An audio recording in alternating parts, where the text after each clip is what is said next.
Hello friends, welcome back to our new video.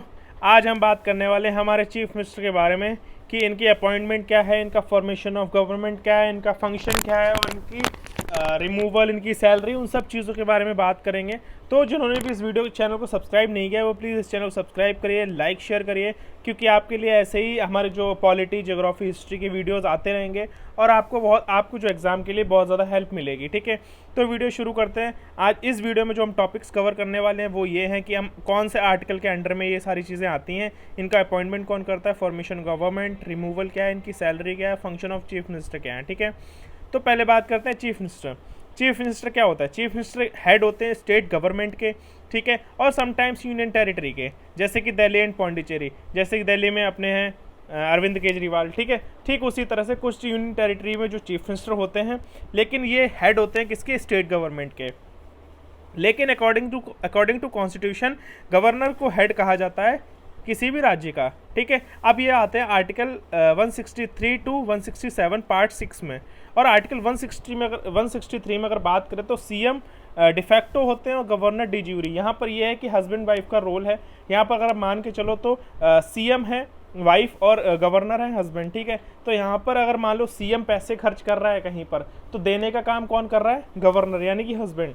तो यहाँ पर सारा जो काम करते हैं वो करते हैं सीएम, लेकिन उन सब चीज़ों को रिप्रेजेंट करना, उनका जो फंड इनिशिएट करना, जो भी उन चीज़ें रिक्वायर्ड है उन सब चीज़ों की मंजूरी देना, वो काम करते हैं गवर्नर। एडवाइस करते हैं, चीफ मिनिस्टर की एडवाइस पे गवर्नर सारे रोल प्ले करता है। ठीक है, अब चीफ मिनिस्टर को अपॉइंट कौन करता है? इनको ओथ कौन दिलवाते हैं? इनको ओथ दिलवाते हैं हमारे गवर्नर। ठीक है, ये हेड होते हैं जी काउंसिल ऑफ मिनिस्टर के। काउंसिल ऑफ मिनिस्टर के ये कलेक्टिवली रिस्पॉन्सिबल होते हैं स्टेट असेंबली की, जो कि आर्टिकल 164 में आता है। और ये इंडिविजुअल रिस्पॉन्सिबल होते हैं गवर्नर के। ठीक है, गवर्नर को इंडिविजुअली रिस्पॉन्सिबल होते हैं, यानी कोई भी चीज़ होती है, कोई भी काम करना होता है, कोई भी स्कीम लानी होती है, कोई भी नियम लाना होता है, तो ये सारी चीज़ें किसको रिस्पॉन्सिबल करते, किसको रिस्पॉन्स करते हैं? हमारे गवर्नर को, जो कि आर्टिकल 164 में आता है। तो आप ये आर्टिकल्स भी स्पेशली याद रखना। अब बात करते हैं अपॉइंटमेंट एंड फॉर्मेशन। अपॉइंट करते हैं, जैसे कि मैंने बताया, अपॉइंटमेंट और ओथ इनको कौन दिलवाते हैं? गवर्नर। इनको क्या करना होता है? गवर्नमेंट की फॉर्मेशन के लिए इनको क्या चीज़ें रिक्वायर्ड होती हैं? इनको अपनी सरकार में आने के लिए, मोशन में आने के लिए इनको अपनी पार्टी की मेजोरिटी प्रूव करनी होती है। इन एनी केस अगर ये मेजोरिटी प्रूव नहीं कर पाते हैं तो इनको गठबंधन भी करने की परमिशन है। ये मतलब किसी भी छोटी पार्टी से, किसी अदर पार्टी से गठबंधन करके अपनी पार्टी की मेजोरिटी इंक्रीज कर सकते हैं। ठीक है, और इन एनी केस ये जो मेंबर होते हैं चीफ मिनिस्टर बनने के लिए, इनको मेंबर होना चाहिए विधानसभा और विधान परिषद, यानी स्टेट असेंबली के मेंबर होने चाहिए। और इन एनी केस अगर ये इनका गठबंधन नहीं हो पाता है, ये अपनी मेजोरिटी प्रूव नहीं कर पाते हैं, कोई भी सिंगल लार्ज पार्टी नहीं बन पाती है, तो सभी पार्टीज़ को 1 महीने का टाइम पीरियड दिया जाता है कि वो अपनी पार्टी को मेजोरिटी में प्रूव करें और वो सरकार अपनी लेकर आएँ। ठीक है, लेकिन अगर ये सारी चीज़ें भी फेल हो जाती हैं एनी हाउ, ठीक है, तो वहाँ पर उस राज्य में क्या होता है, अगर कोई भी पार्टी अपना जो है मेजोरिटी प्रूव नहीं कर पाती है, तो वहाँ पर एक प्रेसिडेंशियल रूल लागू हो जाता है। वो क्यों लागू हो जाता है? क्योंकि वहाँ पर कॉन्स्टिट्यूशनल मशीनरी फेल हो रही है, वहाँ पर कोई भी पार्टी अपना जो मेजोरिटी प्रूव नहीं कर पा रही है, तो वहाँ पर वापस री इलेक्शन होते हैं और री इलेक्शन वो 4 से 5 महीने में करवाए जाते हैं। ठीक है, अब इसका एक जो मेजर एग्जाम्पल तो जैसे कि योगी आदित्यनाथ जी। ठीक है, योगी आदित्यनाथ जी एमएलए के मेंबर एमएलए नहीं थे। ठीक है, वो किसके मेंबर थे? काउंसिल के मेंबर थे।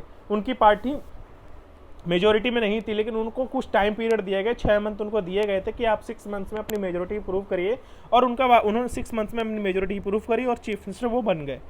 अब बात करते हैं इनके रिमूवल। इनका रिमूवल के लिए क्या क्या प्रोसीजर होता है? या तो वो अपनी मेजोरिटी उनकी जो वो ख़त्म हो जाए, ठीक है, वो अपनी पार्टी की मेजोरिटी बना के नहीं रख पाए, ठीक है, वहाँ के जो मेंबर्स हैं उनके पार्टी के वो सारे ख़त्म हो गए, कम पड़ गए, ठीक है, या फिर उनको गवर्नर रिमूव कर सकता है, या अगर वहाँ पर अगर वो सेंट्रल गवर्नमेंट के अनुसार अपनी चीज़ें नहीं कर रहे हैं, या फिर जो कॉन्स्टिट्यूशन में चीज़ें लिखी हैं उसके अनुसार वो सरकार नहीं चला पा रहे राज्य में, तो वहाँ पर प्रेसिडेंशियल रूल लागू हो जाता है और चीफ मिनिस्टर को हटा दिया जाता है, या फिर चीफ मिनिस्टर खुद से रिज़ाइन कर दें। तो ये सारे प्रोसीजर होते हैं चीफ मिनिस्टर के हटाए जाने के लिए। अब चीफ मिनिस्टर की सैलरी की बात करें तो सैलरी की बात के लिए ये है कि इनकी जो सैलरी है वो डिसाइड करती है state assembly, state legislative assembly होती है, वो इनकी सैलरी डिसाइड करती है। चीफ मिनिस्टर के फंक्शन क्या होते हैं? चीफ मिनिस्टर हेड होते हैं काउंसिल ऑफ मिनिस्टर के।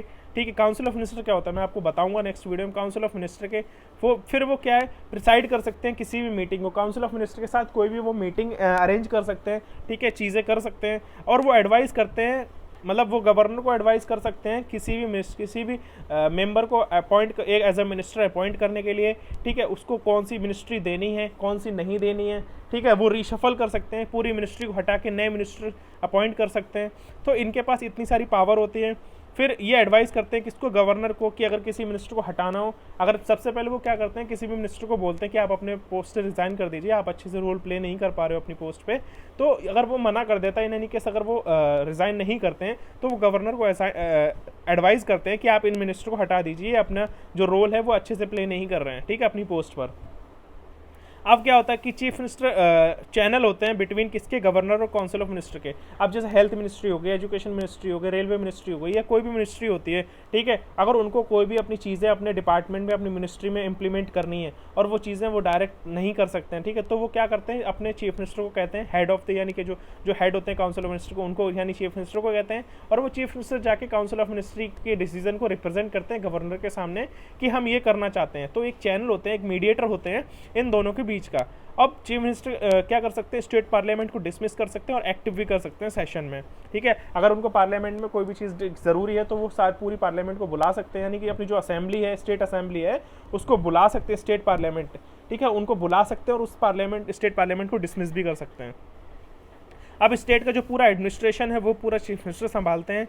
फिर एसपीएससी यानी स्टेट पब्लिक सर्विस कमीशन के चेयरमैन और उनके मेंबर्स को अपॉइंट करते हैं चीफ मिनिस्टर, लेकिन वो गवर्नर को एडवाइस करते हैं कि आप इनको अपॉइंट करिए, ठीक है। फिर state finance commission, state election commission, state planning commission, ये इनके हेड होते हैं चीफ मिनिस्टर। अब क्या होता है, chief spokesman of state government, यानी कि अगर कोई भी बात कहनी होती है, जनता तक पहुंचानी होती है, अगर कोई भी चीज़, कोई भी प्रॉब्लम होती है, कोई भी बात होती है, यानी कि वो पूरे उस स्टेट गवर्नमेंट के चीफ स्पोक्स पर्सन होते हैं। जैसे मोदी जी को देखते हुए, मोदी जी हर कुछ टाइम बाद अपनी मन की बात करने टीवी पर आते हैं, जनता से मिलने आते हैं। सेम उसी तरह से वो अपने सरकार, अपनी जो राज्य में सरकार है उसके रिप्रेजेंटेटिव होते हैं, ठीक है, और वो स्पोक्स पर्सन होते हैं, कोई भी बात अपनी जनता तक पहुंचाने के लिए वही रिप्रेजेंट करते हैं। अगर मान लो कोई क्राइसिस होती है, जैसे कि सिक्योरिटी, इंटरनल सिक्योरिटी होती है, पॉलिटिकल सिक्योरिटी होती है, नेचर कॉल होती है, नेचर कॉल में जैसे कोई बाढ़ आ गई या फिर कहीं फ्लड आ गया, कहीं अर्थक्वेक आ गया, ठीक है, कुछ भी होता है XYZ, तो वहाँ की उन सारी चीज़ों को कौन संभालता है, कौन रिप्रेजेंट करता है, हमारे चीफ मिनिस्टर। जैसे कि मुंबई में, ठीक है, 26/11 अटैक हुआ था, तो वहाँ पर उन सारी चीज़ों को कौन रिप्रेजेंट करेगा, हमारे वहाँ के चीफ मिनिस्टर रिप्रेजेंट करें कि भाई ये ऐसा क्यों हुआ, आपने सिक्योरिटी मेंटेन क्यों नहीं रखी, ठीक है, इन सब चीज़ों के पीछे होने का कारण क्या है, अब इसको कैसे ठीक किया जाए। तो वो सारी चीज़ों को रिप्रेजेंट कौन करेंगे, हमारे चीफ मिनिस्टर, ठीक है। मीट पीपल ऑफ स्टेट, यानी कि चीफ मिनिस्टर हो चाहे प्राइम मिनिस्टर हो, उनको जनता ने अगर उनको चुना है तो वो अपनी जनता से मिलेंगे भी, जनता की बात भी सुनेंगे, जनता के क्वेश्चन सुनेंगे, उनकी प्रॉब्लम सॉल्व करेंगे। तो ये अहम ये फंक्शन होते हैं चीफ मिनिस्टर के। अब ये क्या करते, ये मेंबर होते हैं इन 4 चीज़ों के, national development council, inter state council, national integration council और मेंबर ऑफ ऑर्गेनाइजेशन। इनके ये मेंबर होते हैं, ना कि हेड, ठीक है। तो ये मेंबर ऑफ, इन काउंसिल के ये मेंबर होते हैं, लेकिन जो इन काउंसिल्स के हेड होते हैं वो हेड होते हैं हमारे प्राइम मिनिस्टर, ठीक है। तो ये ध्यान रखना। तो यही था आज की इस वीडियो में जो चीफ मिनिस्टर के बारे में मैंने आपको बताई है। और हाँ गाइज, ये कुछ मैंने आपको लिस्ट दे दी, अगर आप इनको पढ़ना चाहें तो पढ़ लीजिए। हर स्टेट के चीफ मिनिस्टर हैं, ठीक है। उत्तर प्रदेश का कौन है, तमिलनाडु कौन है, सिक्किम कौन, राजस्थान कौन, तो ये वहाँ के चीफ मिनिस्टर की लिस्ट है।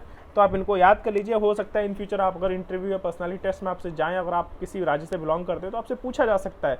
तो हाँ गाइज, एक और चीज़, जो भी ये वीडियो अगर जो भी देख रहे हैं वो अपने अपने स्टेट के, अपने चीफ मिनिस्टर के बारे में बताएंगे, कॉमेंट बॉक्स करिए कि आपके स्टेट के चीफ मिनिस्टर कौन है, ठीक है। तो अब मिलते हैं नेक्स्ट वीडियो में। Thank you and have a good day, bye bye.